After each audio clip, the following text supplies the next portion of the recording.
വയനാട് ദുരിതബാധിത പ്രദേശങ്ങളിലേക്ക് ആവശ്യ സാധനങ്ങൾക്കായി Kunnamkulam Bethany saint John's English medium സ്കൂളിൽ കളക്ഷൻ സെന്റർ പ്രവർത്തനം ആരംഭിച്ചു.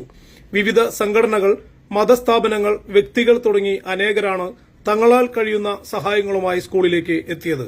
പുതിയ വസ്ത്രങ്ങൾ, ഭക്ഷ്യവസ്തുക്കൾ, മറ്റു സ്റ്റേഷനറി സാധനങ്ങൾ ഉൾപ്പെടെ 2 വണ്ടി നിറയെ സാധനങ്ങളാണ് വൈകുന്നേരം വരെയുള്ള സമയത്ത് ലഭിച്ചത്. ഇനിയും അനേകം പേർ സഹായ സന്നദ്ധതയ്ക്കായി വിളിച്ചുകൊണ്ടിരിക്കുന്നതിനാൽ നാളെയും സ്കൂളിൽ കൌണ്ടർ തുറന്ന് പ്രവർത്തിക്കുമെന്ന് മാനേജർ ഫാദർ ബെഞ്ചമിൻ OIC അറിയിച്ചു. Bethany saint John's school principal father Yakob OIC, PTA അംഗങ്ങൾ, പൂർവ്വ വിദ്യാർത്ഥികൾ, അധ്യാപകർ, അനധ്യാപകർ, കുട്ടികൾ തുടങ്ങിയവർ കളക്ഷൻ കൌണ്ടറിന്റെ പ്രവർത്തനങ്ങൾക്ക് നേതൃത്വം നൽകി.